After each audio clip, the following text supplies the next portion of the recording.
Enjoy the company polo and gift card, she said, all nasal and smug like her trust fund hadn't taught her basic respect. That's how I knew it was happening. Madison Sterling, the CEO's nepotism experiment in designer flats, was firing me in front of the whole damn company.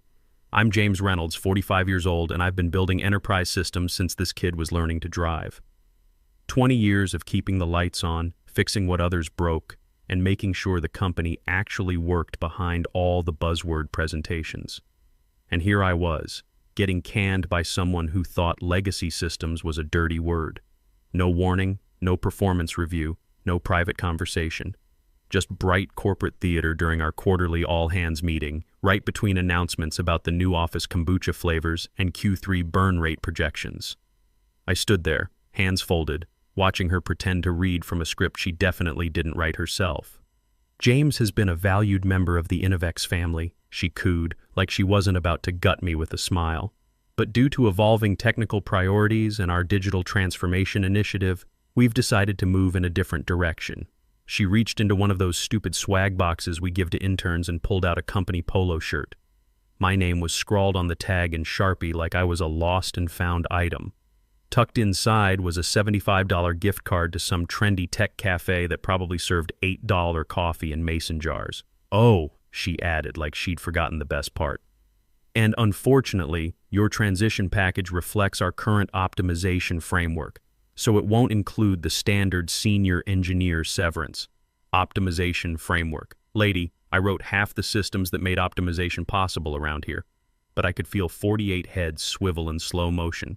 Sales guys awkwardly checking their phones, the marketing team pretending to take notes. The only one who didn't flinch was our CFO, whose expression read loud and clear, "Don't drag me into this mess." So I smiled, that same calm professional smile I'd perfected over 2 decades of dealing with corporate nonsense. I took the polo shirt like it was radioactive, held it up, felt its cheap polyester judgment. "Thanks for the memories," I said. My voice was steady, even friendly. Not because I wasn't furious, but because fury is for amateurs, and I'm a professional. I walked out without slamming a door. That's important. They wanted a meltdown, wanted some old-timer loses-it story to share in Slack channels. I gave them nothing, just the quiet click of my dress shoes on polished concrete and the faint smell of that vanilla air freshener they pumped through the HVAC to cover up the rot. Here's what nobody noticed. HR didn't have me sign anything. No exit documentation, no NDA reminder, no acknowledgement that my termination was fair and legal. Just a cheerful auto-generated email saying my access would be deactivated by 5 p.m. and good luck in future endeavors. That's because someone in that room knew this wasn't clean. Madison had been gunning for me since she oozed into her role as Chief Innovation Officer, which basically meant professional disruptor with access to engineering budgets. She didn't like that I had influence with the actual technical team. She hated that I had institutional memory, and she despised that people came to me when her latest transformation initiatives broke something critical. When I'd flagged some irregularities in the Q3 consulting expenses, like $28,500 labeled Digital Transformation Advisory that mysteriously mapped to payments going to her boyfriend's newly formed LLC, HR told me to focus on forward-thinking solutions instead of legacy audit practices. And now here we were. I walked straight past the glass offices where executives pretended not to look, past the break room where someone was cutting cake for another successful sprint, past the security desk where the guard offered me a sympathetic nod like I'd been diagnosed with something terminal. Outside, the Bay Area sky was its usual indifferent blue. I sat in my car and stared at that polo shirt for a full minute. Then I popped the trunk, tossed it in next to my emergency jumper cables, and pulled out my personal laptop. The one I never connected to company Wi-Fi, the one with a very specific file stored in a very specific encrypted folder. The file was titled Clause 12.7b trigger.pdf because Madison might have fired me, but I was the one who'd built the technical foundation she was standing on, and she had no idea what she'd just done. 3 weeks before the polo shirt hit the fan, I'd been sitting in a booth at Murphy's Tavern, the kind of place that served honest beer without artisanal pretensions. Laptop open, pint of Guinness balanced carefully next to my keyboard. Across from me sat Patricia Hoffman, my attorney. Real attorney, not some corporate yes person they wheel out when someone needs to feel heard. Patricia, 54, practical as a socket wrench and twice as reliable. She leaned over my screen and whistled low through her teeth. You sure you want to do this, James? I sipped my beer and nodded. They've been treating me like a contractor while expecting owner-level commitment. Time I got some insurance. The insurance in question was a licensing clause buried so deep in our vendor consolidation contract, it practically wore camouflage. See, while everyone was focused on Madison's flashy digital transformation presentations and new Slack integration workflows, I'd spent 8 months rebuilding our legacy system interfaces, creating the bridges that kept 20 years of enterprise data flowing smoothly. Problem was, those bridges weren't just company assets. I'd been smart about it. Built the integration platform through my personal consulting LLC, which had been on our approved vendor list for years, listed under Systems Architecture and Platform Integration Services. Nobody questioned when the monthly invoice structure shifted slightly. Nobody blinked when I submitted statements of work that clearly delineated licensing rights to my LLC, not the company. And nobody, especially not Madison, bothered reading the legal language about license revocation upon improper dismissal of designated key technical personnel. It sailed through legal review like a paper airplane through an open window. Rubber-stamped, filed, forgotten. The clause was elegant in its simplicity. If the company terminated me without following proper technical review procedures and documented performance cause, the perpetual license would self-revoke immediately. No lawsuit, no messy arbitration, just lights out on critical systems. Was it petty? Maybe. Was it legal? Absolutely. Was it visible to anyone not specifically looking for it? Not a chance. Madison never suspected a thing. She was too busy optimizing synergy with wellness initiatives and emoji reactions to quarterly reports. The day I finalized that contract, she was posting Instagram stories about her morning meditation routine.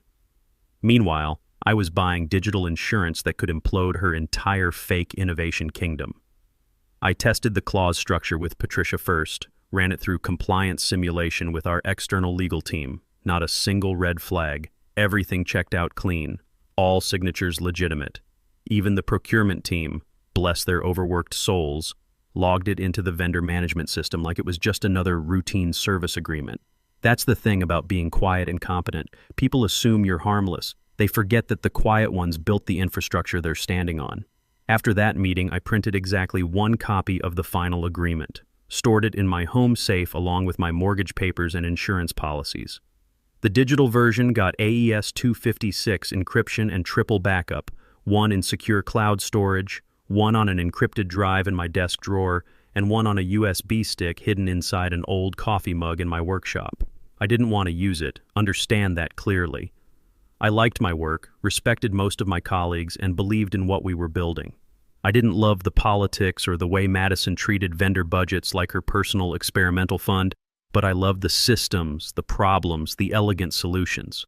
But every time Madison smiled with those perfect veneers and called me Jamesy in meetings like I was her favorite uncle, something twitched behind my professional facade. And when I caught her routing payments to that consulting LLC, the one registered to someone named Jason Parker who happened to be her boyfriend and happened to have 0 technical credentials, I knew the countdown had started. Thing about clauses like 12.7b, they're quiet bombs. Nobody hears the ticking until it's too late. And the beautiful part? That clause wasn't buried under legal jargon or hidden behind NDAs. It was right there in plain English, 1 paragraph, titled Reversion of Use License Upon Improper Termination. Might as well have been labeled, push this button if you're dumb enough to fire me without reading. So when HR handed me that $75 gift card and a discount polo shirt and told me they were streamlining technical resources, I didn't cry or scream or threaten lawsuits. I just smiled and thought, activate clause. Madison had floated into Innovex like she'd been airdropped from a lifestyle influencer's vision board. Designer laptop bag, daily affirmations, and the supreme confidence of someone who'd never had a real performance review in her life.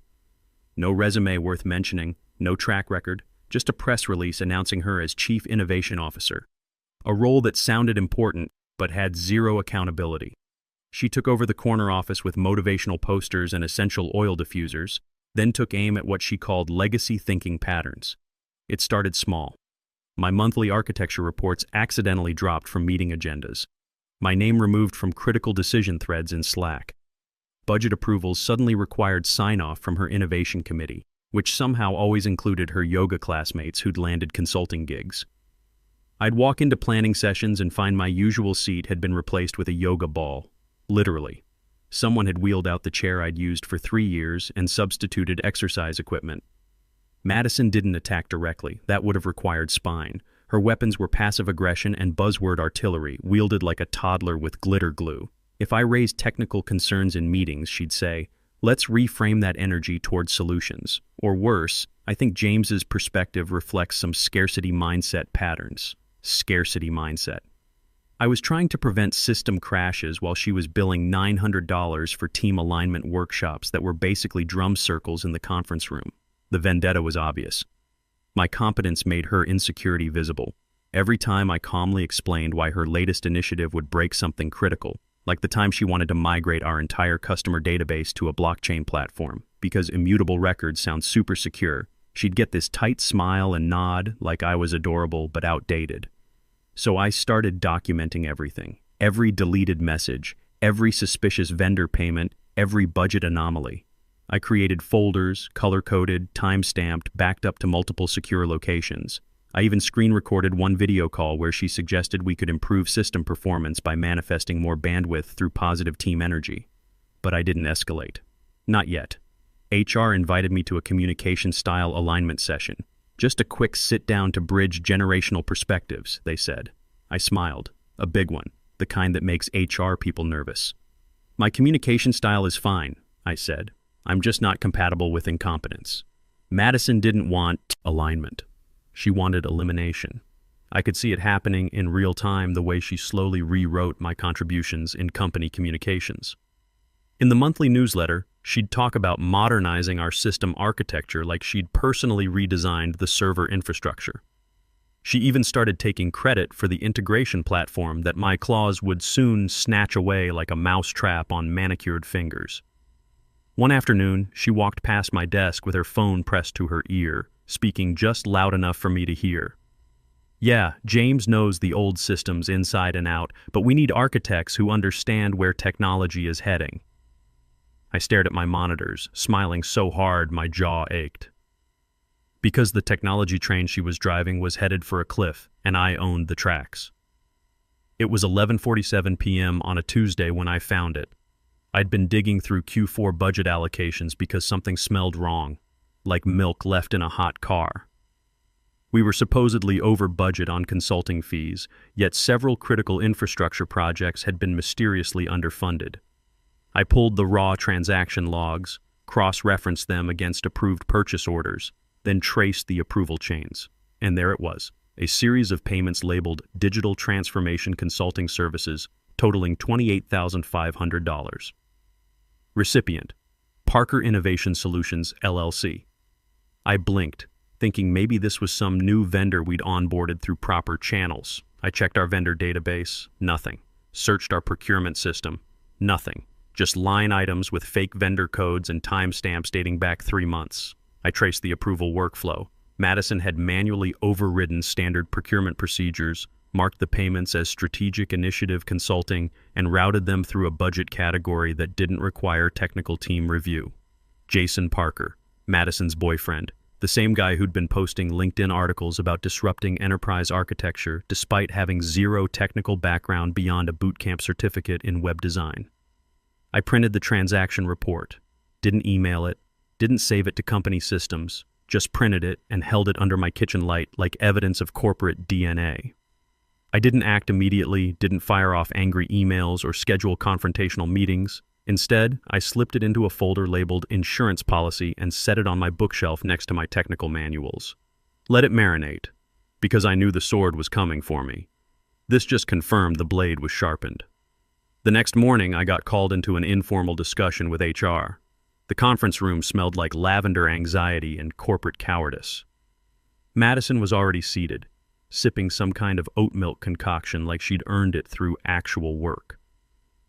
Jennifer Collins from HR looked like she'd aged 5 years overnight, clutching a printed statement that screamed, "Legal department didn't review this." "James," Jennifer started, reading. Like she was announcing lottery numbers, "We've noticed some resistance to evolving technical methodologies and a pattern of questioning innovative approaches that's beginning to impact team dynamics."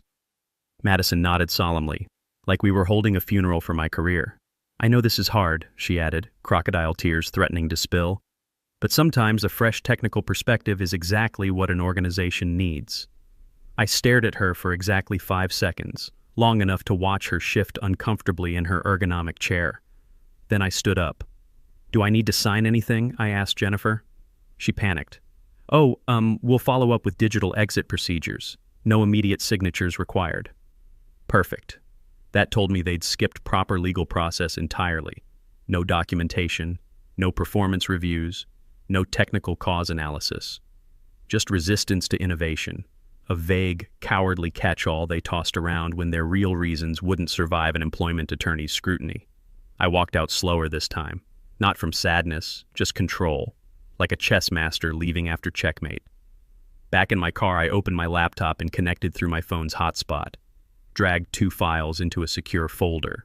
First, the budget fraud documentation. Second, Clause 12.7b, trigger.pdf.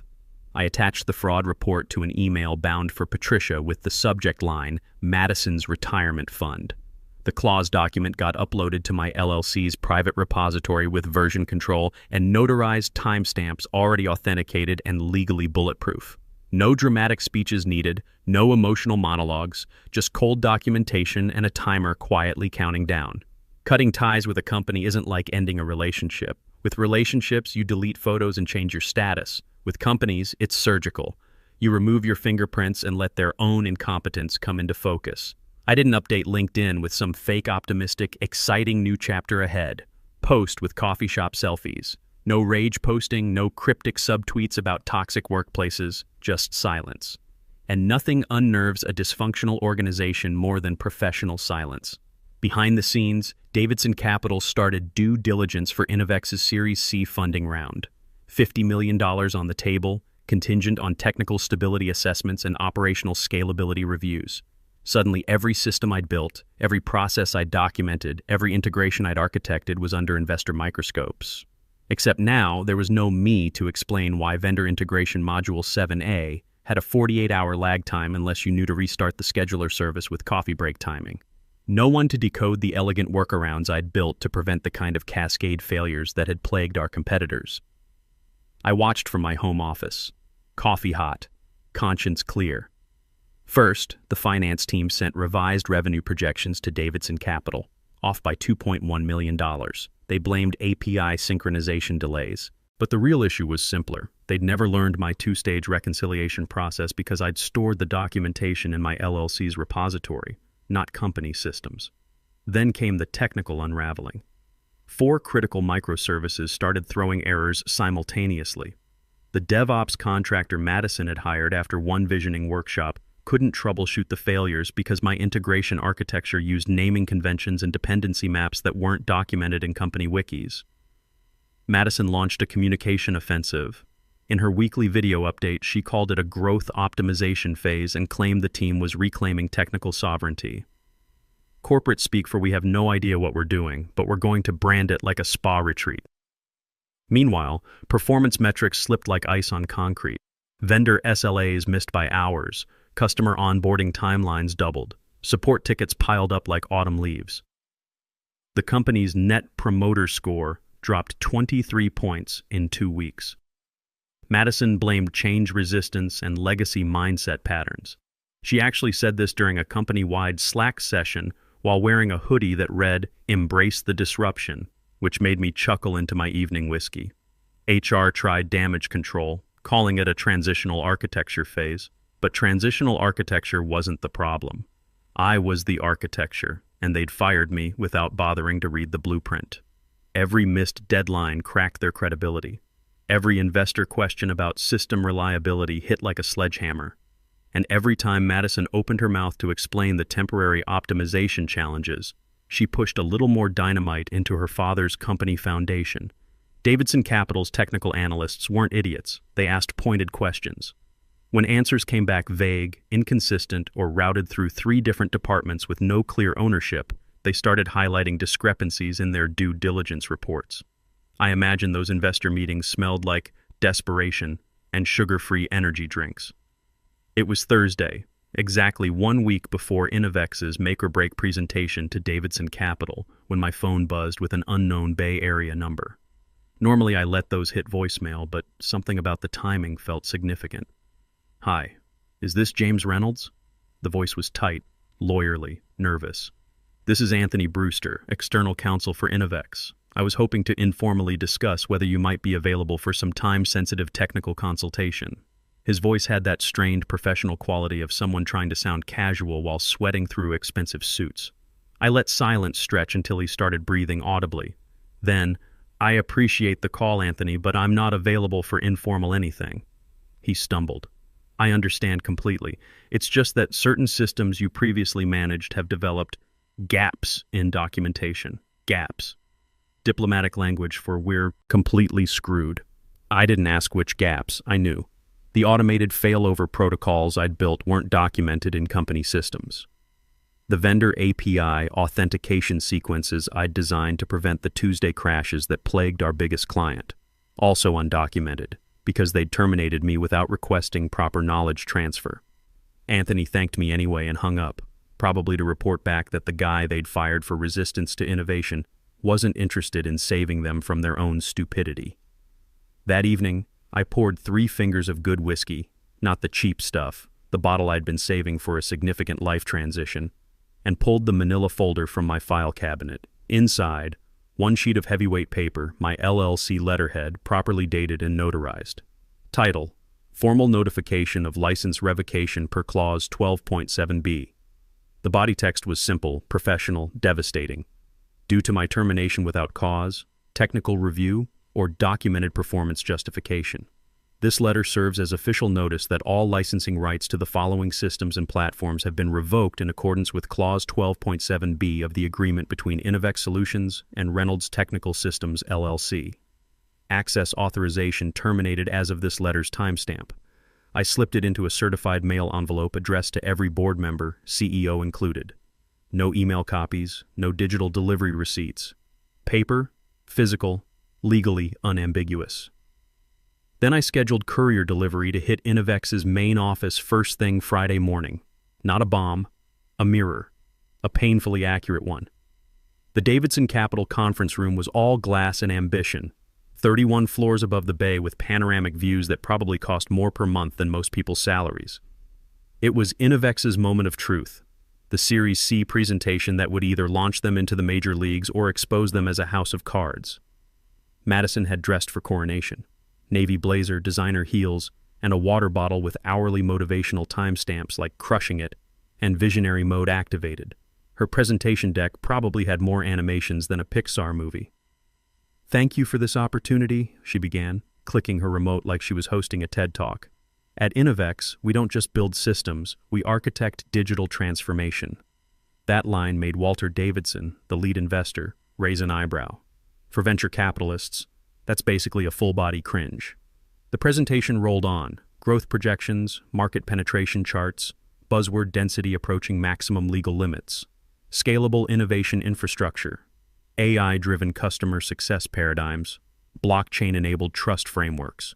No mention of system stability, no discussion of technical debt, no acknowledgement of the operational chaos bubbling underneath her glossy slides. Madison clicked to her favorite section, the next evolution. We've positioned ourselves to triple ARR within 18 months through proprietary platform advantages and strategic vendor optimizations. That's when Walter slowly opened his due diligence folder and pulled out my letter.